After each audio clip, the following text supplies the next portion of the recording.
I want to talk to you today about white privilege. Let's start with the definition of privilege. Privilege is a special advantage not enjoyed by everyone. Now there is a negative connotation to that word, so it's understandable that people may feel defensive about the use of the word.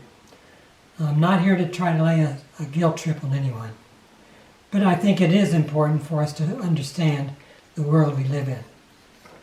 Now I'll be talking a lot about race, but I want to say at the outset there is no such thing as race. It is a social construct and often changes with the times. Today when we talk about race, we often think in terms of color of skin. Black, brown, white, Latino, Native Americans, and so on. A couple hundred years ago, we would have talked about Italians, Irish, or Eastern Europeans as different races. The basic building block of the human is the DNA. If we look at DNA, there's a much larger variation inside of each so-called race than there is any kind of an average between race. So we may be much more closely related to somebody of a different race than we are to some people in our own races. I'll put in race in quotation marks here. There are similarities in ethnic groups. People from the same group that are native to certain geographic regions do typically share a close genetic profile. But as an example, ethnic groups in Western Africa are more genetically similar to ethnic groups in Western Europe than they are to ethnic groups in Eastern Africa. So at the basic level, there is no reality to race. Then why even talk about it? Why not just be colorblind? Let's just love everyone and treat everyone the same and everything will be okay. The problem is we were born into, raised up in, and educated in a culture that supports a system of white supremacy. We didn't choose that. Most whites are unaware of it. To bring it up is uncomfortable. White people often get defensive at the suggestion. So race is real because our culture makes it real. And we will have to deal with that until there are some basic changes. How do we know race is real in our culture? If we look at groups in our country, if there is equal opportunity, then statistics between groups should bear that out. But most of us are aware, of course, that that is not the case. Let me state a few. As is much in the news recently, in a recent year, African Americans represented 31% of deaths by law enforcement officers reported to the FBI, while making up only 13% of the population. So that's more than twice what it should be by their population. 1 in 3 black men and 1 in 6 Latino men go to prison in their lifetimes. The rate of infant mortality for black babies is more than twice that for white babies. The net median worth of white households in 2013 was $141,900 compared to $11,000 for black households. Studies consistently show that people of all colors use and sell drugs at remarkably similar rates, but in some states, African American men have been admitted to prison on drug charges at a rate up to 57 times higher than white men. The black unemployment rate has been at least twice as high as the white unemployment rate for the past 50 years, and that includes a recent low unemployment period. If you add in other classifications of discrimination, it gets even worse. The average U.S. life expectancy of a transgender woman of color is 35 years. That's their average life expectancy. Now, there's 2 possible explanations for the differences. One is that people of color are inferior, lazy, or as I hear from some people, they have a welfare mentality, or want to live off the dole. All indications of their being unworthy, causing their own problems. In order to accept those ideas, you have to believe that race is real, not just as a cultural concept, and that by extension they are inferior, the very definition of white supremacy. The other explanation for the difference is that racist policies are holding them back.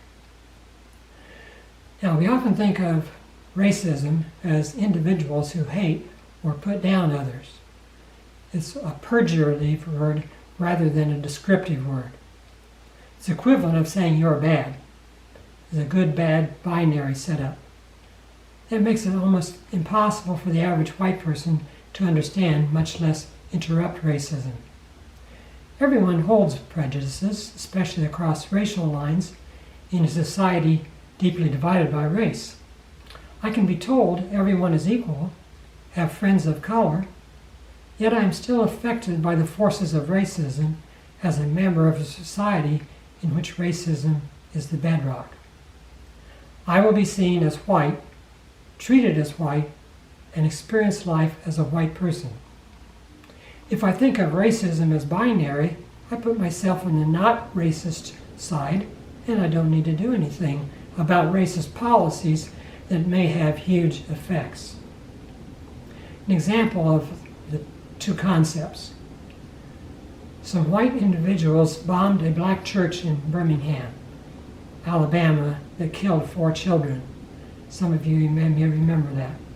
That was the work of individual racists.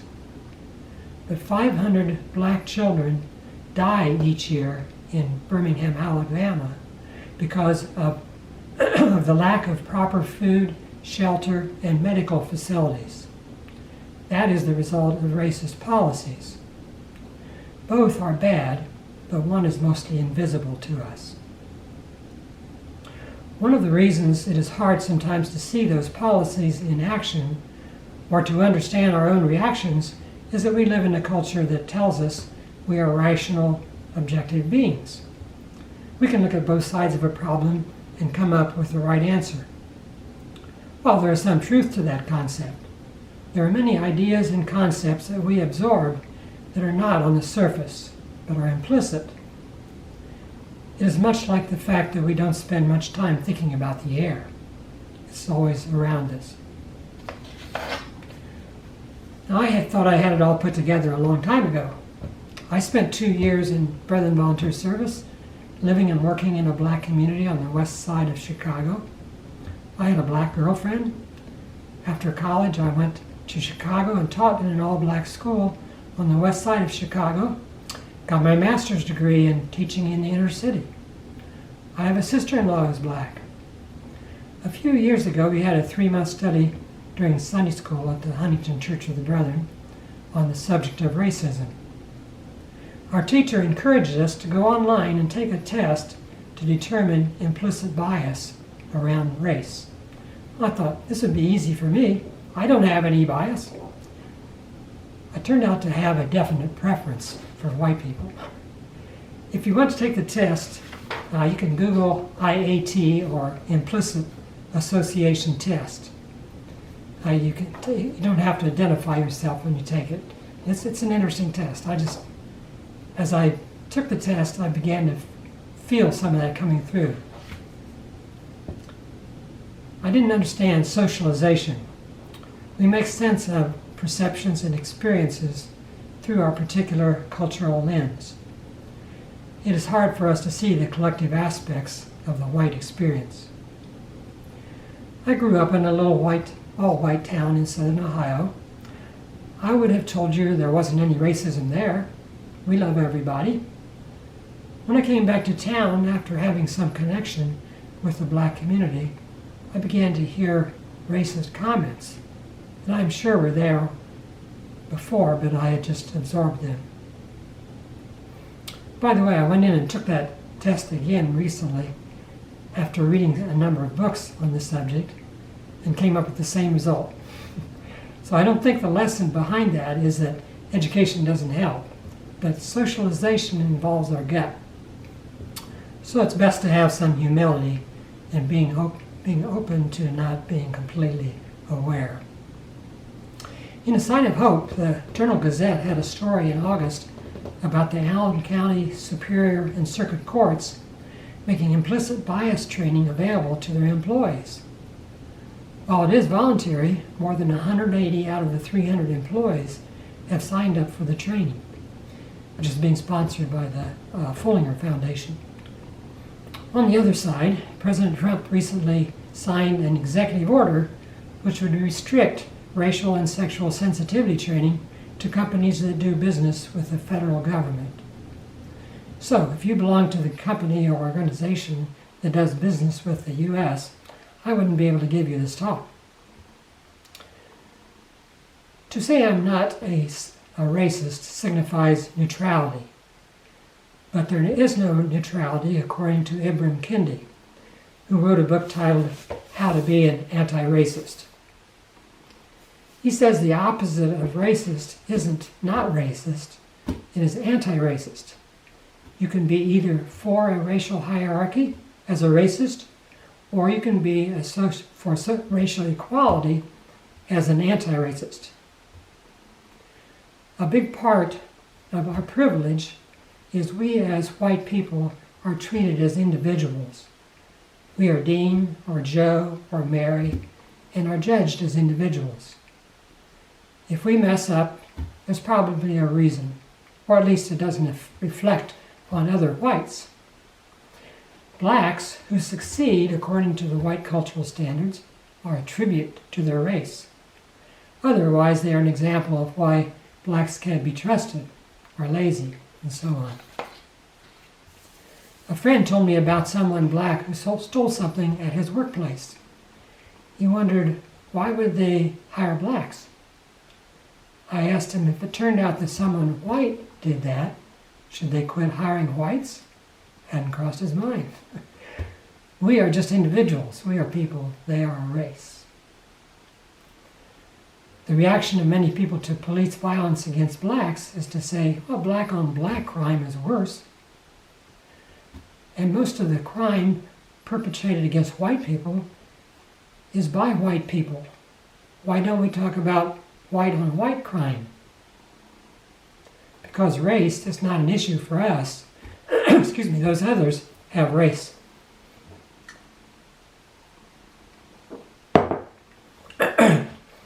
Again, this is not something you and I have chosen. It is the system we live in that gives us special privilege. It is what is meant by systemic racism. But it does advantage us, and since we as white people are the ones, by and large, with control in our society, if we do nothing, we are condoning it. Another privilege is the fact that Western culture is the measuring stick we use to evaluate all other cultures. So if they don't, quote, fit in, there is something wrong with them. Ebonics, or Black English, for example, grew out of the roots of African language and modern English, just as modern English grew from Latin, Greek, and Germanic roots. Ebonics, or Black English, is not broken English. It has its own set of rules. In fact, I studied one summer at the University of Illinois on the language. Whoever makes the cultural standard makes the cultural hierarchy. Making that hierarchy creates cultural racism. Robin DiAngelo says in her book, White Fragility, that the fact that it is uncomfortable for white people to talk about racism makes it difficult to learn about and counteract it. While there is no such thing as biological race, race as a social construct has profound significance and shapes every aspect of our lives. She says race will influence whether we will survive our birth, where we are most likely to live, which schools we will attend, who our friends and partners will be, what careers we will have, how much money we will earn, how healthy we will be, and even how long we are expected to live. One of the things that makes racism hard to talk about is our belief in ideologies of individualism and meritocracy. Meritocracy is the idea that we live in a society that rewards persons by how much you know and how hard you work. So if you're poor, it's your own fault. While it is certainly true that individual effort will influence how well you do, it does not take into account how racist policies affect success. My dad told me that he was in the Army during World War I, and he said the jobs that blacks did were only the most menial ones. His conclusion from that was those were the only jobs they were capable of doing. Of course, that wasn't the case at all. That was the only jobs that were open to them. Ibram Kendi, that I mentioned earlier, prefers the label racist policies instead of racist system. He says the problem of race at its core has always been a problem of power, not immorality or ignorance. Slavery didn't start because Europeans looked down at Africans. It started because people wanted free labor. Then they came up with the idea of a hierarchy of races to justify their greed. I'd like to read just a paragraph of his that illustrates how changing policies actually changes minds.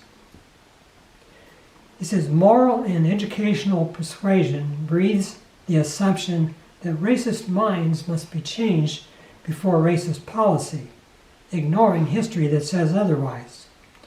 Look at the soaring white support for desegregated schools and neighborhoods decades after the policies changed in the 1950s and 60s.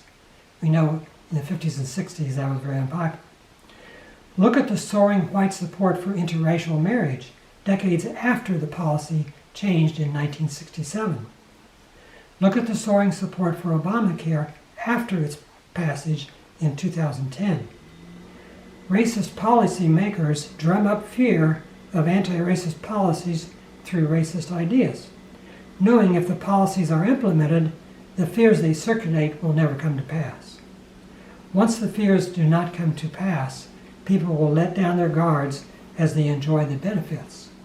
Once they clearly benefit, most Americans will support and become the defenders of the anti-racist policies they once feared. In the book, he also describes three different ways we have approached racial matters in our country and his explanation of anti-racism. He says there's a segregationist, who is a person who is expressing the racist idea that a permanently inferior racial group can never be developed, and is supporting policy that segregates away that racial group. And the assimilationist is one who expressed the racist idea that racial group is culturally or behaviorally inferior, and supporting cultural and behavioral enrichment programs to develop that racial group. And then the anti-racist is one who is expressing the idea that racial groups are equals and none needs developing, and is supporting policy that reduces racial inequality. I think that idea of assimilation has been attractive. Education is the answer. If they all do the things like we do, then we can accept them. He also said school integration could be a problem if you put black students in a classroom with a white teacher who doesn't believe they can achieve. Which reminded me of something that happened to me back in Chicago in my first teaching job at an all-black school. One of the white teachers came up to me, and I'm sure he meant this as good advice, but he said, "Now don't knock yourself out." He said, "These kids can only learn up to a certain level, sort of like monkeys." I just couldn't believe it. I really like this quote that Kendall gave from Dr. King. He says, "It means ultimately coming," this is from Dr. King, "it means ultimately coming to see that the problem of racism, the problem of economic exploitation, and the problem of war are all tied together. These are the triple evils that are interrelated." An example of the results of a racist policy was what happened with the GI Bill of Rights passed after World War II. Because of the way the bill was written and implemented, for example in New York and New Jersey, 67,000 mortgages for GIs were insured. Of those 67,000, 100 supported purchases by non-whites. 100 out of 67,000. There's a fairly new book, The Color of Law, by Richard Rothstein, that explores the way laws in our country have furthered segregation and thus kept out people of color. Racist policies are supported by narrow and repetitive media representations of people of color. Segregation in schools and neighborhoods. It's also supported by depicting whiteness as the human ideal, partially told history, jokes and warnings, taboos on openly talking about race, and white solidarity. The fact that we are segregated as we are in this part of the country is a problem. Most of us haven't developed close relationships with people who are living with discrimination. One thing we can do is reach out where we can to meet and learn from others. Much of our nation's wealth was built on the back of unpaid slave labor. But at the end of the Civil War, slaves were freed. It had been against the law in most places to educate them. They had no capital in a capitalist society. Slave owners who were aligned with the North actually were paid for the slaves they had to free, but the slaves got nothing. There was a recommendation to give each family a mule and 40 acres of land, which didn't happen. Of course, this was followed by a long period of Jim Crow laws, segregation, and lynching to keep them, quote, in their place. So we hear some people saying, I and my family never owned slaves, so why should I take any responsibility? After all, there are some black millionaires. But we are living in a white supremacist society with the remnants of our past. It is like having some people in a race starting out with an iron ball chained to their ankle. Yes, maybe a few will pick up that ball and run with it to success, but we need to get rid of those chains. We have the power and should use that power to level the playing field.